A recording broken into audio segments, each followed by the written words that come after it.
Hola y bienvenidos a Aprendiendo con Baelish. En este video vamos a hablar acerca de la interpretación de la gasometría. Gasometría es la medición de gases disueltos en sangre. Es necesario para esto obtener una muestra de sangre arterial y procesarla en un gasómetro. Y con ella vamos a poder evaluar patologías que comprometen tanto la mecánica pulmonar como el equilibrio ácido-base. ¿Y qué datos nos brinda este estudio? El pH, que determina la acidez o alcalinidad de la sangre en relación a la concentración de iones hidrógeno. El PCO2, que nos indica la presión parcial de dióxido de carbono en sangre, está regulada por el pulmón. La PO2, que indica la presión parcial de oxígeno en sangre.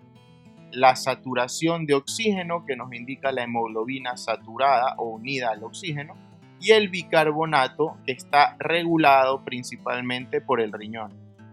Es importante que nos vayamos familiarizando con dos situaciones. La primera es que cualquier cambio en el CO2 va a producir un desbalance ácido básico respiratorio, y cualquier cambio en el bicarbonato va a producir un desbalance ácido básico metabólico.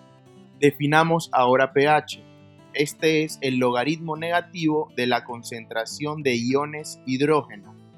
Esta es la fórmula del pH y como vemos el resultado final es la definición, logaritmo negativo de la concentración de iones hidrógeno. No quiero que se aprendan esta definición. Lo que me importa que tengan presente es la primera parte de la fórmula, en la que vemos que los iones hidrógeno están en el denominador, en la parte de abajo. ¿Y por qué quiero que se graben esto? Porque nos indica que la concentración de iones hidrógeno es inversamente proporcional al valor del pH, es decir, a mayor concentración de iones hidrógeno, menor va a ser el pH. Y a menor concentración de iones hidrógeno, mayor va a ser el pH. Me explico. Este es el pH en sangre. Normalmente va de 7.35 a 7.45. Vamos a establecer como promedio 7.40. Estos otros dos valores son los extremos de pH con los que puede vivir un ser humano. Es decir, valores menores a 6.8 y mayores a 8 son incompatibles con la vida. Mientras menor sea el pH, va a haber una mayor concentración de iones hidrógeno y será considerado como un pH ácido.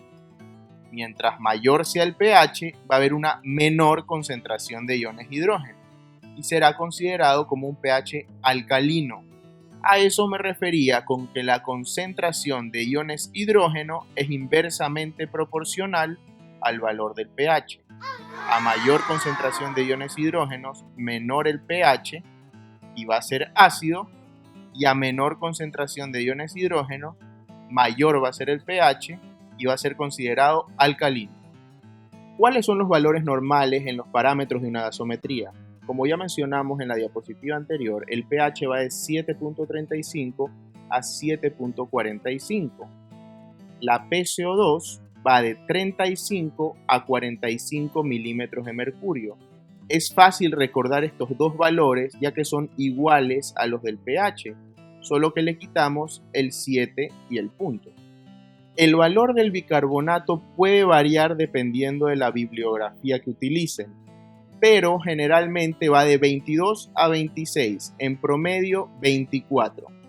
La PO2 normal está comprendida entre los 80 y 100 milímetros de mercurio y la saturación de oxígeno de 95 a 100%. Estos no son todos los parámetros que nos brinda una gasometría.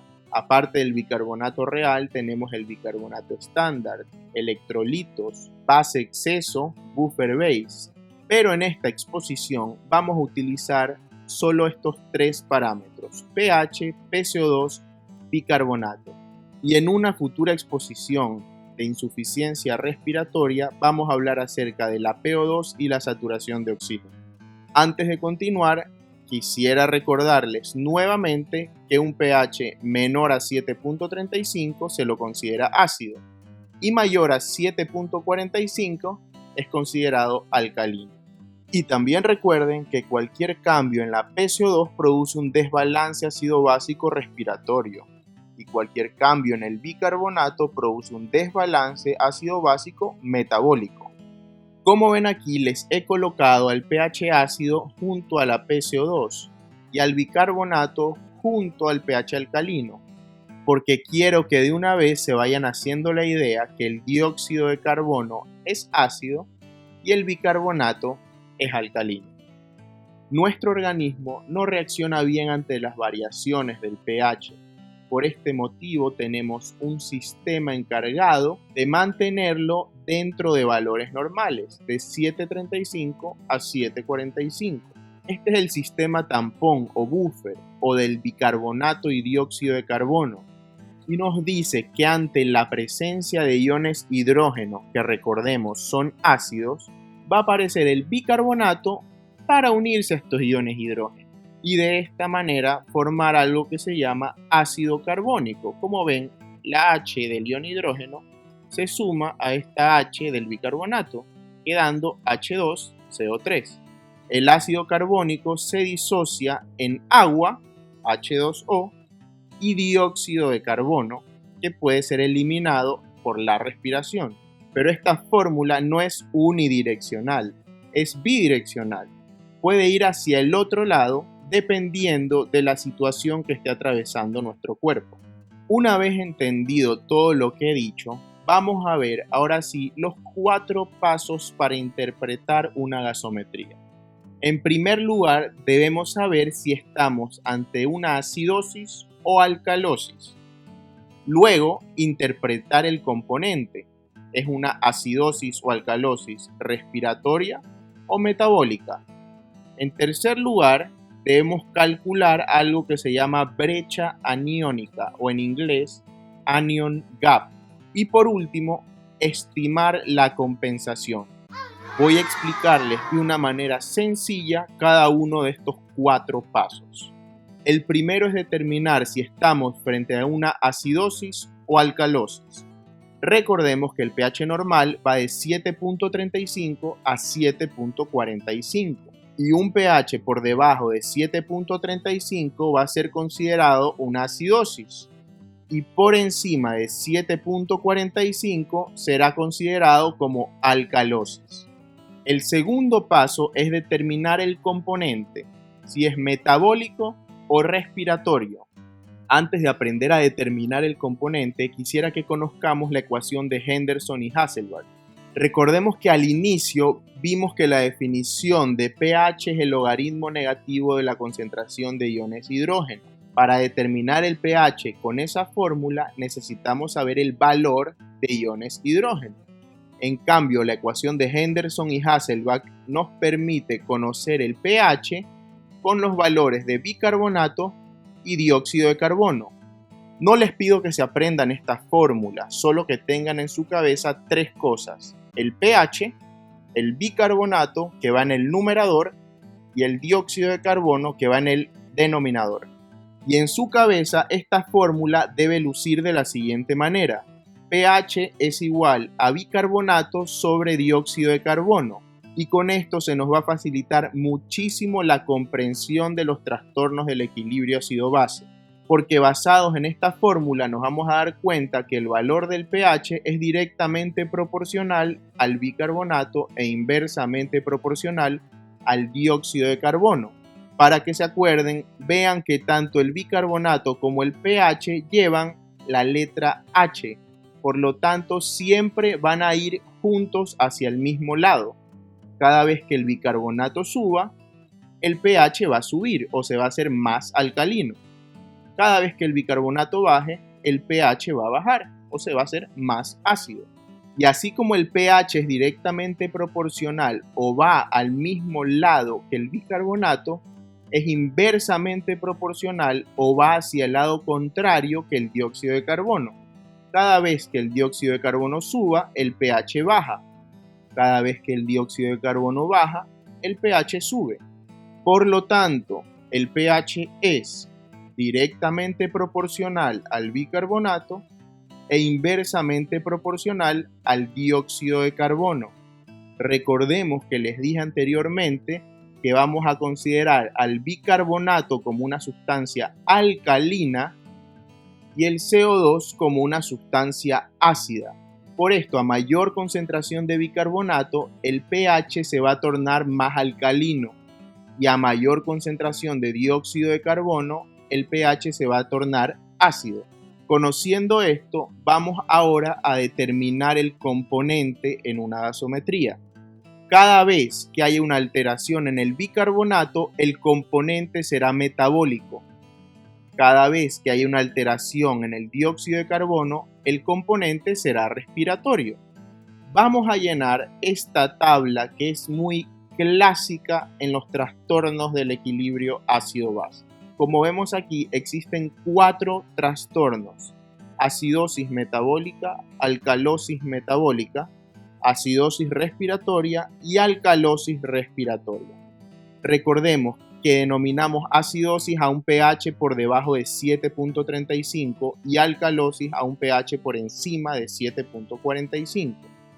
Por lo tanto, la acidosis metabólica va a estar presente cuando exista un pH bajo, por eso es acidosis, debido a una disminución del bicarbonato, por eso es metabólica. Recordemos que cualquier alteración en el bicarbonato produce un trastorno metabólico.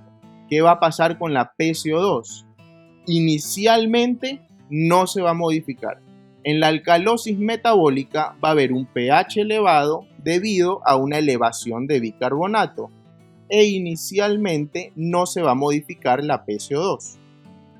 En la acidosis respiratoria va a haber un pH disminuido debido a un aumento en la PCO2, porque recordemos que el dióxido de carbono es inversamente proporcional al pH, van en direcciones opuestas. E inicialmente el bicarbonato no se va a modificar. Y por último, en una alcalosis respiratoria va a existir un pH alto con una PCO2 disminuida. E inicialmente el bicarbonato no se modifica. Esto es lo que ocurre al principio, pero nuestro cuerpo tiene mecanismos de compensación para intentar normalizar el pH en estas 4 situaciones. Veamos cuáles son. Ante cualquier trastorno metabólico, es decir, acidosis o alcalosis metabólica, la compensación va a estar dada por el sistema respiratorio. Y ante cualquier trastorno respiratorio, acidosis o alcalosis respiratoria, la compensación va a ser metabólica. En la compensación respiratoria el protagonismo se lo llevan los pulmones y en la compensación metabólica el protagonismo se lo llevan los riñones. Tenemos aquí la misma tabla, pero vamos a rellenar estos espacios en blanco que hacen referencia a los mecanismos de compensación de nuestro cuerpo. En una acidosis metabólica en la que hay un pH ácido producto de una disminución del bicarbonato, ¿qué va a hacer el CO2? Si el ambiente está ácido y el CO2 es ácido, ¿qué tiene que hacer? ¿Aumentar o disminuir? Obviamente, disminuir. De esta manera se está disminuyendo una sustancia ácida para intentar alcalinizar un poco el pH y llevarlo a la normalidad. Esta es la forma en la que el cuerpo compensa una acidosis metabólica. ¿Cómo lo hace? Hiperventilando, con respiraciones rápidas para eliminar CO2 del cuerpo. De esta manera la PCO2 disminuye. En la alcalosis metabólica, en la que hay un pH alcalino producto de una elevación del bicarbonato, ¿qué va a hacer el CO2? Les repito, aquí el ambiente está alcalino. Si el CO2 es una sustancia ácida, ¿qué tiene que hacer para normalizar este pH? Aumentar. El cuerpo va a empezar a hipoventilar, a respirar más lento y a retener CO2.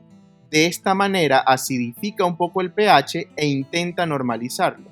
En la acidosis respiratoria, en la que hay un pH bajo o ácido con una PCO2 elevada, el bicarbonato, que es una sustancia alcalina, para intentar normalizar el pH, va a tener que aumentar. Este mecanismo compensatorio es llevado a cabo por los riñones, que van a retener o reabsorber bicarbonato y eliminar por la orina una mayor cantidad de hidrogeniones. Y en la alcalosis respiratoria, en la que hay un pH alcalino con una PCO2 baja, el bicarbonato, para normalizar este pH, va a disminuir. ¿Cómo lo hace? Pues va a ser eliminado por la orina en mayor cantidad y los riñones van a retener una mayor cantidad de iones hidrógeno. Y estos son los mecanismos de compensación en los trastornos del equilibrio ácido-base. Ahora veamos por qué se producen cada uno de estos trastornos. La alcalosis respiratoria, caracterizada por un pH elevado y una PCO2 disminuida, se va a dar en cualquier situación en la que exista hiperventilación. ¿Por qué? Porque al hiperventilar, al respirar rápido, exhalamos abundante CO2. De esta manera disminuye y se eleva el pH. ¿Cuáles son las causas de alcalosis respiratoria? Dolor, ansiedad, fiebre, infecciones del sistema nervioso central como meningitis o encefalitis, hipoxemia, sea por grandes alturas, neumonías, anemias intensas, el uso de ciertos fármacos como salicilatos, estimulación de receptores torácicos como en el hemotórax, tórax inestable, tromboembolismo de pulmón, y otras como septicemia, hipertiroidismo, insuficiencia hepática e hiperventilación por cualquier otra causa. La acidosis respiratoria, caracterizada por un pH bajo con una PCO2 aumentada, se va a dar en diversas situaciones.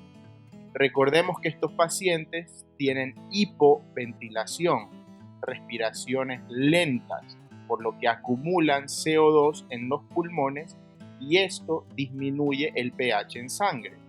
Puede deberse a trastornos neurológicos como miastenia gravis, en la que hay una debilidad en la musculatura respiratoria y en otros músculos del cuerpo, y también en personas obesas. Característico en ellos es el síndrome de hipoventilación por obesidad, en el que se produce apnea del sueño y necesitan de ventilación asistida durante el sueño. Lo importante aquí es que la retención de CO2 se da por hipoventilación. ¿Cuáles son las causas de la acidosis respiratoria? Hay causas de origen central, por ejemplo el uso de algunos fármacos como las benzodiazepinas o los opiáceos, eventos cerebrovasculares e infecciones, obstrucción de vías respiratorias, asma, enfermedades que lesionan el parénquima pulmonar como enfisema, bronquitis crónica, síndrome de distrés respiratorio agudo, barotrauma, enfermedades neuromusculares como poliomielitis, miastenia gravis y otras distrofias musculares, y por último, como les mencioné anteriormente, obesidad o cualquier otra causa de hipoventilación.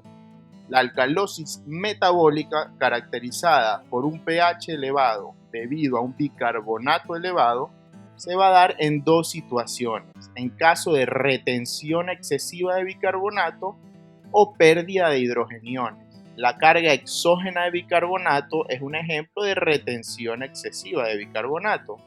El vómito de contenido gástrico, en el que se pierde ácido clorhídrico del estómago, es una causa de pérdida de hidrogeniones. Y así podemos categorizar en estos dos grandes grupos a cada una de las siguientes causas: uso de diuréticos, recuperación de una cetoacidosis, hiperaldosteronismo primario y síndromes como el de Bartter, Little y Gitelman. A la acidosis metabólica, trastorno caracterizado por un pH bajo debido a un bicarbonato disminuido, se la clasifica en dos grandes grupos: aquellas con anion gap aumentado o con anion gap normal. Les voy a explicar más adelante qué significa anion gap. Para recordar las causas de acidosis metabólica con anion gap aumentado, hay diversas mnemotecnias. Están Moodpiles, Creador, Gap Música, entre otras. Ustedes pueden utilizar la que prefieran. La que voy a utilizar en este video es Gap Música. Tenemos aquí al etilén y propilén glicol, al alcohol isopropílico, al ácido piroglutámico, metanol, uremia por insuficiencia renal crónica, salicilatos, el paciente no se tomó una aspirina, se tomó 20, isoniazida, cetoacidosis diabética o alcohólica y acidosis láctica. Como vemos, la primera letra de cada una de las causas forman las palabras GAP y música. En cuanto a las causas de acidosis metabólica con anion GAP normal, vamos a utilizar la mnemotecnia HARD UP, hiperalimentación, acetazolamida, acidosis tubular renal, diarrea, y las letras U y P son fístulas, ureteroentérica y pancreato duodenal. Y aquí nos podemos dar cuenta de algo, que las causas de acidosis metabólica de anion GAP aumentado se deben a una acumulación de sustancias tóxicas, acumulación de ácidos, etilenglicol, ácido piroglutámico, acumulación de metanol, acumulación de azoados en caso de insuficiencia renal, acumulación de cuerpos cetónicos en caso de cetoacidosis. Y las causas de acidosis metabólica de anion GAP normal se deben a una pérdida de bicarbonato que puede ser por vía renal o por vía digestiva. Conociendo ya las causas de los trastornos del equilibrio ácido-base, continuemos con los pasos para interpretar una gasometría. Ya vimos que el primer paso era determinar si se trataba de acidosis o alcalosis. El segundo paso, determinar el componente respiratorio o metabólico. El tercer paso consiste en calcular la brecha aniónica o anion gap, que nos va a servir para diferenciar las causas de acidosis metabólica de anion gap aumentado o anion gap normal. Pero antes de enseñarles a calcular el anion gap, quiero explicarles qué es. Para esto vamos a utilizar una pizarra en blanco en la que aparece el siguiente dibujo. Como vemos, en la columna del lado izquierdo están las sustancias de nuestro cuerpo que tienen una carga positiva: el sodio, potasio, magnesio, calcio. Y en la columna del lado derecho, las sustancias de carga negativa, como el cloro, bicarbonato, proteínas, fosfatos, entre otras. Vamos a denominar cationes a los iones que tienen carga positiva y aniones a aquellos que tengan carga negativa. Como vemos, el principal catión del cuerpo es el sodio y los principales aniones son el cloro y el bicarbonato. Eliminemos al resto.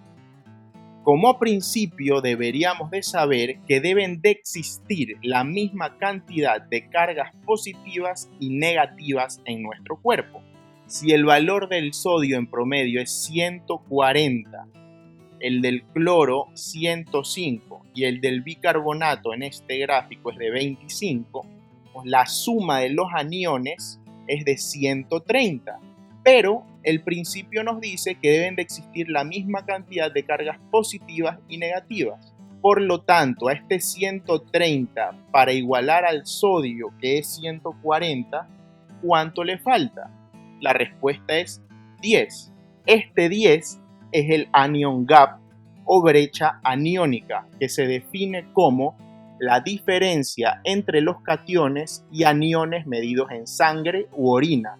Y la definición Baylish es: el anion gap es igual a la cantidad de iones de carga negativa necesarios para igualar a los de carga positiva. Y es lo que vemos acá en el gráfico. La suma de los dos principales aniones, el cloro y el bicarbonato, dan 130. ¿Cuánto le hace falta a 130 para llegar a 140, que es el valor de las cargas positivas? 10. Y es a este valor al que se lo conoce como brecha aniónica. La cantidad de iones de carga negativa necesarios para igualar a los de carga positiva. ¿Se entiende? Sí, se entiende. Para calcular el anion gap vamos a utilizar la siguiente fórmula: sodio menos cloro más bicarbonato, es decir, 140 menos 130, que es la suma del cloro y el bicarbonato. Esta resta nos va a dar 10, que es el valor normal del anion gap. Sin embargo, utilizamos un rango que es de 8 a 12.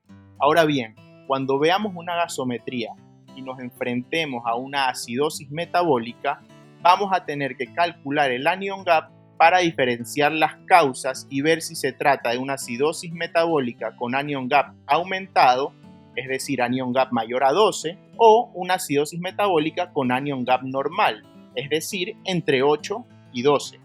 Cierto, casi me olvido, cuando tengamos una acidosis metabólica de anion gap normal, recordemos que se debe a una pérdida de bicarbonato. Para diferenciar las pérdidas de bicarbonato por vía renal e intestinal, vamos a utilizar algo que se llama anion gap urinario. Como vemos en esta diapositiva, en la acidosis metabólica con anion gap normal, es útil determinar el anion gap urinario, ya que nos ayuda a diferenciar las pérdidas renales de bicarbonato de las pérdidas intestinales. El valor normal del anion gap urinario es 0. La fórmula para calcularlo es sodio urinario más potasio urinario menos cloro urinario. Un valor negativo nos va a indicar una pérdida intestinal de bicarbonato y un valor positivo nos va a indicar pérdida renal de bicarbonato. Todo esto lo vamos a entender mejor con ejercicios que vamos a realizar al final. Ahora vamos con el cuarto paso para interpretar una gasometría: estimar la compensación. Recordemos que en los trastornos metabólicos la compensación iba a ser respiratoria y que en trastornos respiratorios la compensación iba a ser metabólica. En una acidosis metabólica en la que la PCO2 debe bajar para compensar este trastorno, debemos preguntarnos ¿cuánto debe de bajar la PCO2? ¿Puede bajar hasta 0 y no hay problema? La respuesta es no. Lo que debemos de hacer nosotros es estimar o calcular la PCO2 esperada en esta acidosis metabólica. Y se calcula con esta fórmula que se llama fórmula de Winter o fórmula de la PCO2 esperada, que nos dice que la PCO2 es igual a 1.5 por el bicarbonato más 8, y a este resultado le podemos sumar o restar 2. Y así vemos que existen distintas maneras de calcular la compensación según el trastorno ácido-base que tengamos. No me voy a detener mucho en esta tabla porque la van a entender mejor con los ejercicios que vamos a realizar al final. Una vez que calculamos la compensación, si los valores de dióxido de carbono o bicarbonato son más bajos o más altos de lo esperado, estamos frente a un trastorno mixto. Y esto lo vamos a entender mejor con los ejercicios que vamos a ver más adelante. Pero solo les voy a dar un ejemplo. En el caso de una acidosis metabólica, en la que la compensación es una disminución de la PCO2, si tenemos que la PCO2 del paciente es más baja de lo esperado, vamos a estar ante una acidosis metabólica con una alcalosis respiratoria concomitante. Y así para cada caso.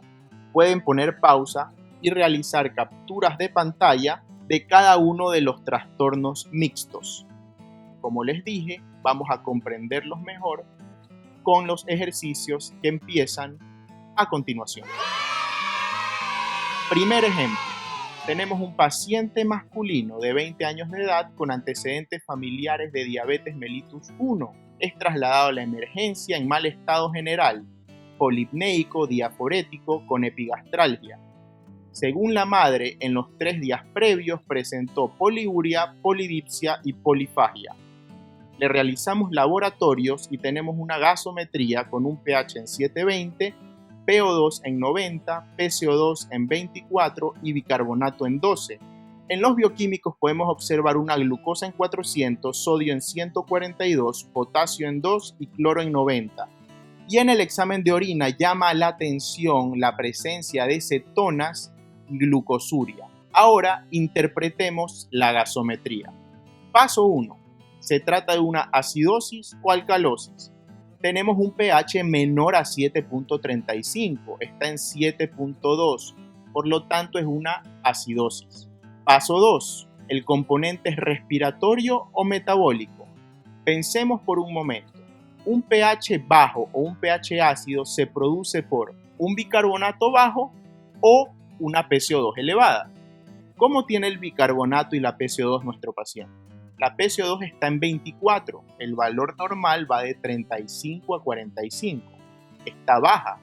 Esta PCO2 baja no explica esta acidosis. Como vemos, el bicarbonato está muy bajo. El valor normal va de 22 a 26 y tenemos un bicarbonato en 12. Por lo tanto, es una acidosis metabólica. Ahora tenemos que averiguar si esta acidosis metabólica es de anion gap aumentado o anion gap normal. Por lo tanto, el tercer paso va a ser calcular el anion gap. Para esto vamos a irnos a una pizarra, o en este caso pizarrita. Recordemos que el anion gap es igual al sodio menos el cloro más el bicarbonato. Este paciente tiene 142 de sodio, 90 de cloro y 12 de bicarbonato. 90 más 12 es igual a 102. 142 menos 102 es igual a 40. Y el valor normal del anion gap es de 10, con un rango entre 8 y 12. Por lo tanto, es una acidosis metabólica de anion gap aumentado. Y el cuarto paso es estimar la compensación, que como vimos anteriormente en un cuadro, se la calcula en el caso de acidosis metabólica con la fórmula de Winter, que nos dice que la PCO2 esperada es igual a 1.5 por el bicarbonato más 8 más menos 2. Reemplacemos valores. 1.5 por 12, que es el bicarbonato del paciente, más 8.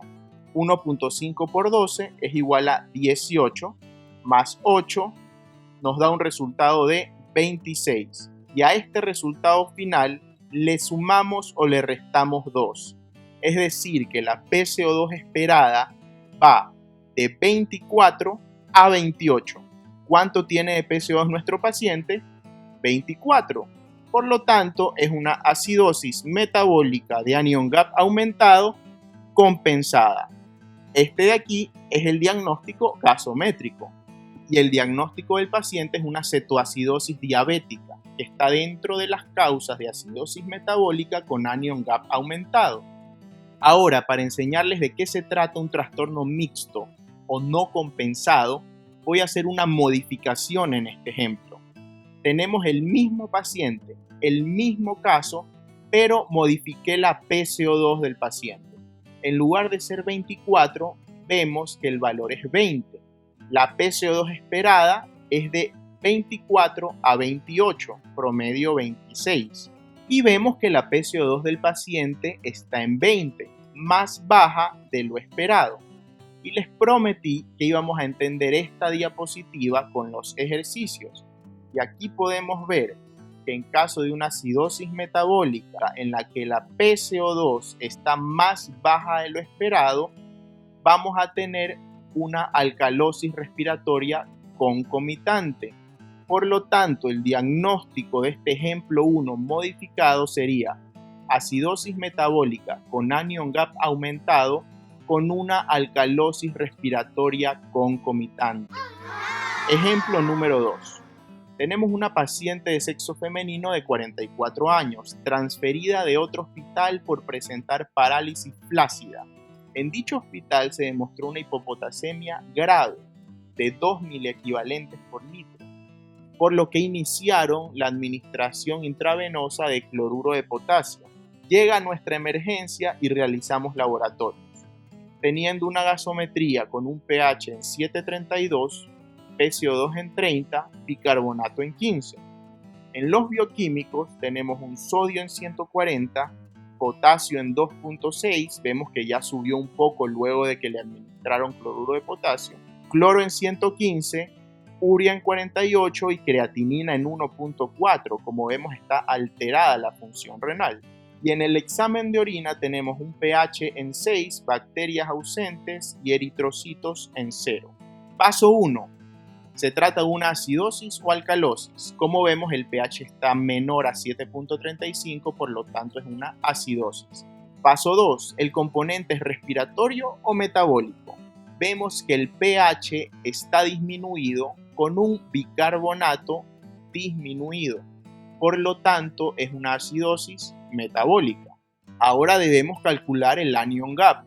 Nos vamos a la pizarrita y recordamos que el anion gap es igual al sodio, que es 140, menos la suma del bicarbonato y el cloro, teniendo un cloro de 115 y un bicarbonato de 15.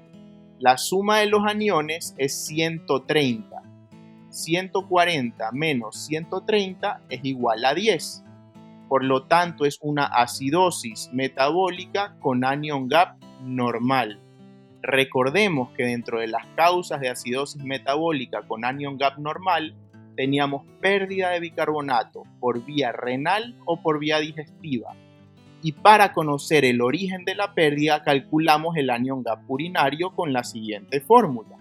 Si el resultado es negativo, la pérdida es intestinal, es decir, por diarrea o por estas fístulas, ureteroentérica o pancreatoduodenal.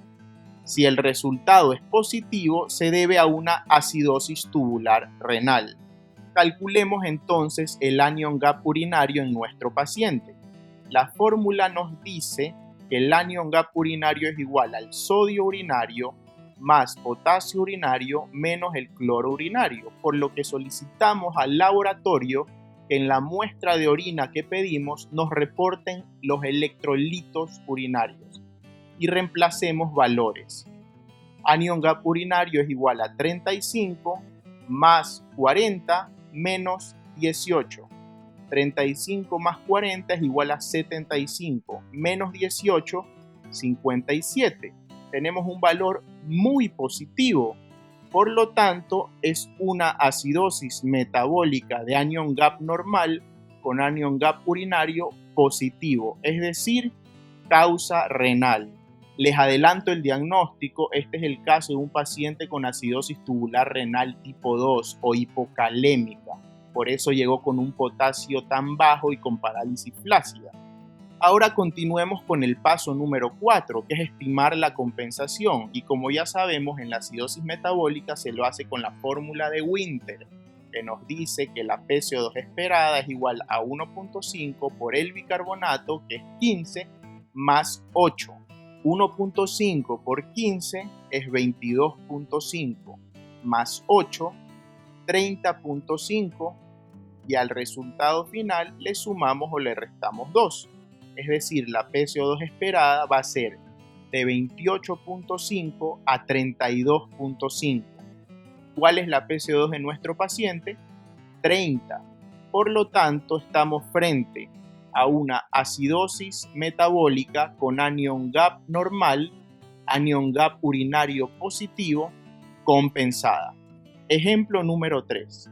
Tenemos un paciente masculino de 30 años que llega en estado de coma a la emergencia, respondiendo solo a estímulos dolorosos, con una respiración superficial y bradipnea. La esposa refiere haber salido de la casa por 1 hora y cuando regresa encuentra al esposo en el suelo con varias cajas de lo que ella denomina tranquilizantes junto a él. Estamos claramente frente a una intoxicación probablemente por benzodiazepinas. El paciente tiene una gasometría con un pH en 7.2, una PCO2 en 80 y un bicarbonato en 28. Primer paso, ¿es una acidosis o alcalosis? Con un pH menor a 7.35 estamos frente a una acidosis. Segundo paso, ¿la acidosis es respiratoria o metabólica? Como vemos, hay un pH ácido a expensas de una PCO2 bastante elevada. Y recordemos que el dióxido de carbono es una sustancia ácida.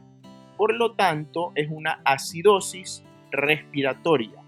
En este caso no calculamos el anion gap porque no estamos frente a una acidosis metabólica. Por último, vamos a estimar la compensación. Y en los trastornos respiratorios no me gusta utilizar fórmulas para estimar la compensación, sino que utilizo los siguientes enunciados. Primero debemos diferenciar si esta acidosis respiratoria es aguda o crónica.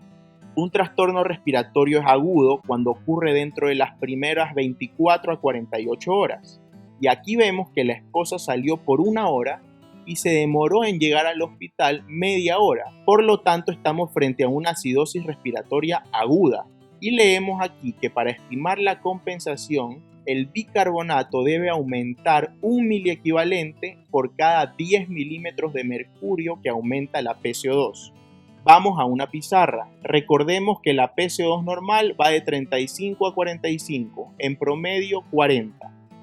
La PCO2 de nuestro paciente es de 80. ¿Cuánto ha aumentado la PCO2 en este paciente? Ha aumentado 40 puntos. Ahora, para calcular el bicarbonato esperado, recordemos que en caso de acidosis respiratoria aguda, el bicarbonato aumenta 1 miliequivalente por cada 10 milímetros de mercurio que aumenta la PCO2. En nuestro paciente, la PCO2 ha aumentado 40 milímetros de mercurio, es decir, 4 veces 10. Entonces, si el bicarbonato aumenta 1 miliequivalente por cada 10 milímetros de mercurio que aumenta la PCO2, el bicarbonato debería aumentar en este paciente 4 miliequivalentes. Recordemos que en promedio el valor de bicarbonato es de 24. Si debe aumentar 4 miliequivalentes, sumemos 24 más 4 es igual a 28. Este es el valor del bicarbonato esperado para esta acidosis respiratoria. ¿Y cuánto es el bicarbonato de nuestro paciente? 28. Coincide con lo que sacamos. Por lo tanto, estamos frente a una acidosis respiratoria aguda compensada. Ejemplo número 4. Luego de 48 horas de tratamiento en unidad de cuidados intensivos con ventilación mecánica, el paciente del ejercicio número 3 continúa estuporoso y conectado al ventilador. Le realizamos una nueva gasometría y vemos que tiene un pH en 7.5, PCO2 en 30 y bicarbonato en 20. Por lo tanto, con un pH mayor a 7.45 estamos frente a una alcalosis. Paso 2. El componente es respiratorio o metabólico. Recordemos que para que exista alcalosis puede ser por un bicarbonato alto o por un CO2 disminuido. Aquí el bicarbonato está bajo. Lo normal es que esté de 22 a 26 y está en 20. Y la PCO2 está disminuida. Lo normal es que esté de 35 a 45. Por lo tanto, estamos frente a una alcalosis respiratoria. Nuevamente, no calculamos el anion gap porque no estamos ante una acidosis metabólica. Y por último, calculamos la compensación. Pero recuerden, tenemos que primero determinar si estamos frente a una alcalosis respiratoria aguda o crónica. Como ya han pasado más de 48 horas de tratamiento, estamos frente a una alcalosis respiratoria crónica. Y aquí el bicarbonato tiene que disminuir 4 miliequivalentes por cada 10 milímetros de mercurio de disminución de la PCO2. Vamos a una pizarra y recordemos, la PCO2 normal tiene un valor de 40.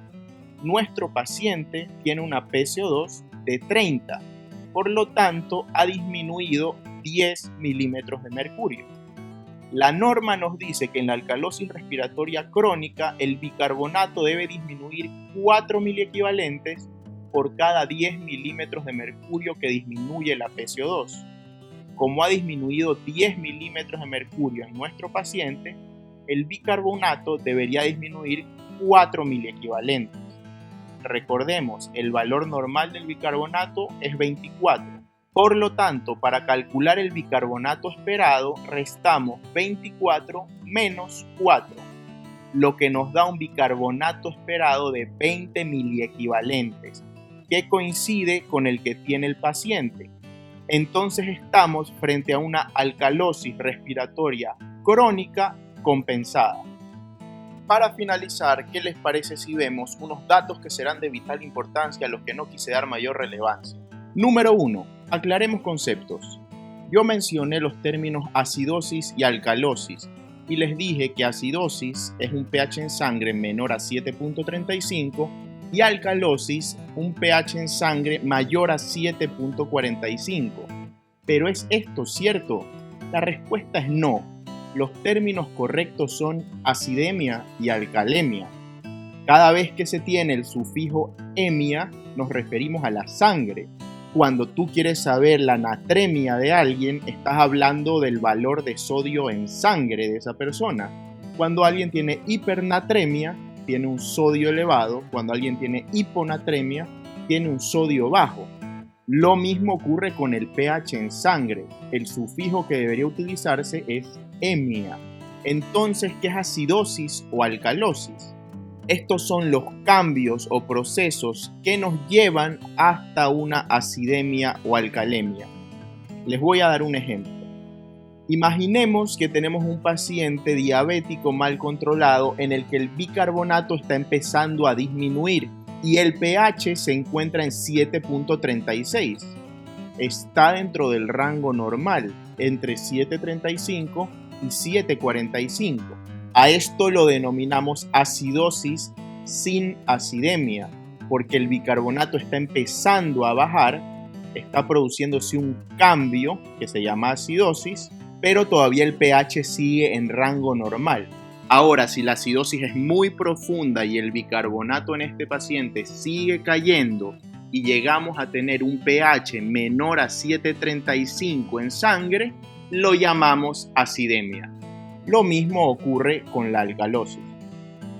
Segundo dato de vital importancia, les había dicho que el anion gap era el sodio menos la suma del cloro y el bicarbonato, pero ustedes pueden encontrar en otras bibliografías esta fórmula, en la que se incluye al potasio.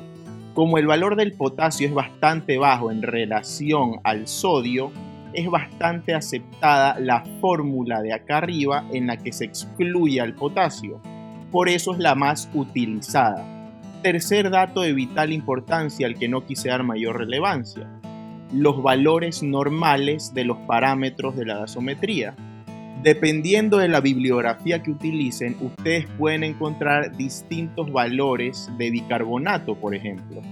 Yo les dije que el valor normal va de 22 a 26 con un promedio de 24. En otros lugares van a encontrar valores normales de 25, de 24 a 28 con un promedio de 26. En cuanto a la PO2, les di este rango de 80 a 100, pero pueden encontrar de 75 o 95 hasta 100. ¿Cuál deben de utilizar? Mi recomendación para estudiantes de pregrado de medicina es que usen los valores que estén presentes en el texto que utilicen en clases, o en su defecto los valores que les haya dado su profesor. De esa manera van a salir bien en un examen. Y mi recomendación para médicos residentes es que utilicen los valores que les he dado yo aquí, o en su defecto los valores normales que utilice el laboratorio del hospital en el que trabajan. Y para terminar, ¿eso es todo en lo que a gasometría se refiere? La respuesta es no. Lloremos. Ustedes también pueden calcular el delta gap, el gap osmolar. En lugar de interpretar la gasometría como Henderson y Hasselbalch, lo pueden hacer mediante el modelo físico-químico del Dr. Stewart, en el que se calculan también el DIF, que es la diferencia de iones fuertes, el GIF, que es el gap de iones fuertes, entre otras cosas. Esto es algo más avanzado y creo yo que con lo que hemos visto hasta el momento podemos realizar una interpretación adecuada de una gasometría. Eso es todo por ahora, espero les haya gustado la clase. Dejen en los comentarios qué tal les pareció y cuéntenme qué tema quieren que revisemos en futuros videos. Recuerden que yo me quedo en mi caja y ustedes, por favor, quédense en casa. Hasta la próxima.